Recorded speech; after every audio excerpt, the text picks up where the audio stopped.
നമസ്കാരം, എല്ലാവർക്കും നമ്മുടെ പുതിയ വീഡിയോയിലേക്ക് സ്വാഗതം. നമ്മളിന്ന് പഴനിമലയിലേക്കാണ് വന്നിരിക്കുന്നത്. പഴനിമല എന്ന് പറയുമ്പോൾ കേരള പഴനി തൃശ്ശൂർ ജില്ലയിലാണ് സ്ഥിതി ചെയ്യുന്നത്. തൃശ്ശൂർ ടൗണിൽ നിന്ന് ഏകദേശം ഒരു 12 കിലോമീറ്ററോളം ഉള്ളിലേക്ക് പോയിട്ട് പുത്തൂർ എന്ന് പറയുന്ന സ്ഥലത്താണ് ഉള്ളത്.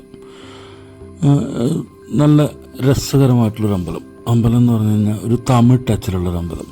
ഇപ്പം പഴനിമല പോലെ തന്നെ സ്റ്റെപ്പൊക്കെ ആയിട്ടുള്ള ഒരു കുത്തനെയുള്ള സ്റ്റെപ്പും മല കയറുന്നത്. അപ്പുറത്ത് കൂടെ ഒരു വഴി വേറെയുണ്ട്. അത് നമുക്ക് വണ്ടി ഓടിച്ച് പോകാൻ പറ്റുന്നൊരു വഴിയുണ്ട്. കുത്തനെയുള്ള കയറ്റം തന്നെയാണ് അതും, പക്ഷെ നല്ല രസകരമായിട്ടുള്ള ഒരു ഇത്. അമ്പലത്തിൽ വലിയൊരു കവാടുണ്ട്. കയറിനേക്കാൾ മുമ്പ് സ്റ്റെപ്പിൻ്റെ സൈഡിൽ തന്നെ വെച്ചിട്ട് അവിടെ ശിവനും പാർവതിയും നിറകുടമായിട്ടുള്ളൊരു ദേവരൂപമൊക്കെ ആയിട്ട് ഉള്ളൊരു കയറ്റം. കയറുമ്പോൾ തന്നെ കയറുന്ന വ്യൂ തന്നെ നല്ല രസം. കയറി കഴിഞ്ഞ് പുറത്തേക്ക് നോക്കുമ്പോൾ അതിലും മനോഹരം. അതായത് നമ്മൾ തൃശ്ശൂർ ടൗണിൻ്റെ ഒരു വ്യൂ പോയിൻ്റ് ഇതിൽ കിട്ടും. അത് മുകളിൽ കയറും തോറും അതിൻ്റെ കുറച്ച് കൂടുതലായിട്ട് കിട്ടും. മഴക്കാരും ഒരു മൂടിയ കാലാവസ്ഥയൊക്കെ ആയതുകൊണ്ട് നമുക്കതിൻ്റെ ഫുള്ളായിട്ടുള്ളൊരു വ്യൂ നമുക്ക് നമ്മുടെ വീഡിയോയിൽ പകർത്താൻ പറ്റിയിട്ടില്ല. ഞാൻ ഇനി ഒരു പ്രാവശ്യം പോകുമ്പോൾ ഞാനതെല്ലാം നല്ല ക്യാമറ കൊണ്ടുപോയിട്ട് പകർത്തുന്നൊക്കെ ഉണ്ട്. ഇവിടെ നിന്ന് നോക്കുമ്പോൾ തന്നെ കാണാൻ പറ്റും. നമുക്ക് നല്ല ഫുൾ പച്ചപ്പിൽ അതിൻ്റെ ഉള്ളിൽ ബിൽഡിങ്ങുകളുള്ളത്. ഞാനങ്ങനെ സൂം ചെയ്തൊന്നും എടുത്തില്ല. ഞാനിപ്പോൾ ഈ സ്റ്റെപ്പിൻ്റെ വീഡിയോസ് എടുക്കുന്ന കാരണം അതിൻ്റെ ഒരു ഇതിലെടുത്തു. ഇനി അമ്പലത്തിൻ്റെ കാര്യത്തിൽ വരാം. അമ്പലത്തിൻ്റെ ഇതെന്ന് പറഞ്ഞു കഴിഞ്ഞാൽ തനി തമിഴ് സ്റ്റൈല്, തമിഴ് അമ്പലങ്ങൾ കോവിലുകളിലൊക്കെ ഉണ്ടാവുന്ന രൂപത്തിലാണ് അമ്പലം ഡിസൈൻ ചെയ്തിരിക്കുന്നത്. അമ്പലത്തിൻ്റെ കവാടം തന്നെ നമ്മൾ ഇപ്പോൾ തമിഴ്നാട്ടിലേക്ക് ചെല്ലുമ്പോൾ കാണുന്ന രീതിയിലുള്ള ആ അമ്പലങ്ങൾക്ക് കൊടുക്കുന്ന ഒരു യൂണിഫോം പെയിൻ്റൊക്കെ ഉണ്ട്. ആ പെയിൻ്റൊക്കെയാണ് ഇവിടെ യൂസ് ചെയ്തിട്ടുള്ളത്. സ്റ്റെപ്പ് കയറുന്ന പറഞ്ഞാൽ ഒരു 200 സംതിങ് സ്റ്റെപ്പ് ഉണ്ട്. 250 മേലെ 2 സ്റ്റെപ്പ് ഉണ്ട്. കണ്ട, ഇതാണ് ആ വ്യൂ പോയിൻ്റ് പറയുന്നത്. കയറി ചെല്ലുമ്പോൾ ഒരു അതിഭീകരമായിട്ടുള്ളൊരു ആൽമരം കണ്ടാൽ തന്നെ അറിയാം അമ്പലത്തിൻ്റെ ഒരു പ്രൗഢി. ആ പ്രൗഢി ഇതൊക്കെ ഉണ്ട്. ഞങ്ങൾ ചെല്ലുമ്പോൾ അവിടെ കുറേ പേര്, അമ്പലം തുറന്നിട്ടില്ല, അവിടെ കുറേ പേര് ഇങ്ങനെ കയറാനായിട്ട് നിൽക്കുന്നുണ്ട്. ഞങ്ങളൊരു 4 മണിക്ക് മുമ്പ് 5 മണിക്ക് ശേഷമാണ് അവിടെ അമ്പലം തുറക്കുക. അപ്പോൾ ആ സമയത്താണ് വലിയൊരു കൊടിമരമുണ്ട്. ആ കൊടിമരം കണ്ടാൽ തന്നെ അറിയാം അത് അവിടെ കൊടി കയറി പൂരം നടത്തുന്ന ക്ഷേത്രമാണ്. അപ്പോൾ അവിടുത്തെ ഉത്സവം ക്യാമാണെന്നാണ് ഞാൻ കേട്ടിട്ടുള്ളത്.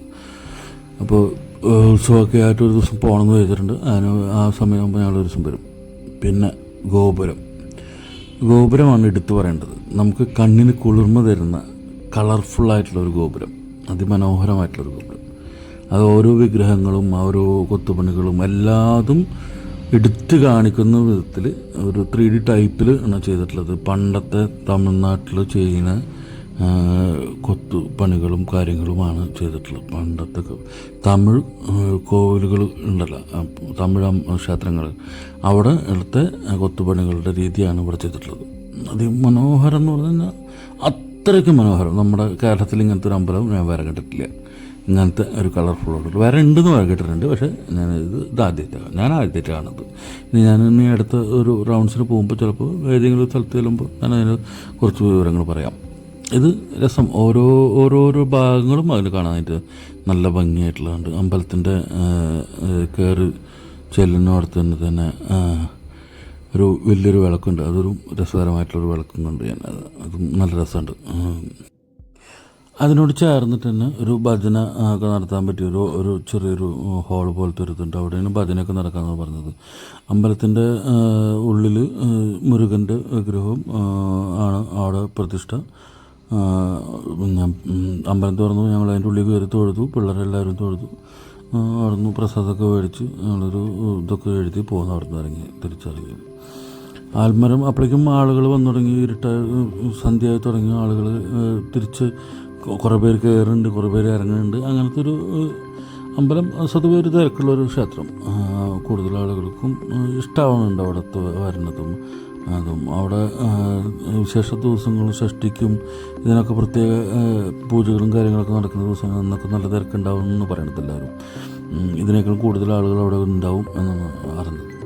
ഞാൻ അവിടുത്തെ ശാന്തിക്കായിട്ട് സംസാരിച്ചിരുന്നു. അവരും എന്നോട് കുറേ കാര്യങ്ങളൊക്കെ പറഞ്ഞു. ഞങ്ങൾ നേരെ തിരിച്ചിറങ്ങി ഇറങ്ങി ചെല്ലുമ്പോൾ ലൈറ്റൊക്കെ ഇട്ടു, കവാടത്തുമ്പോഴൊക്കെ ലൈറ്റ് ഇട്ടപ്പോൾ അതിനൊരു പ്രത്യേക ഭംഗി വേറെ വന്നിരുന്നു. നമുക്ക് കാണാൻ നല്ല രസം. അതുപോലെ ഇവിടെ മഴ പെയ്താൽ ഭയങ്കര രസമെന്ന് പറയുന്നത്. ഈ സ്റ്റെപ്പിൽ കൂടെ മുഴുവനും വെള്ളം ഇങ്ങനെ ഒഴുകി വരും. അത് ഒഴുകി വരുന്നത് കാണാൻ തന്നെ ഭയങ്കര രസം. അപ്പോൾ മുരുക കാത്തോളണേ.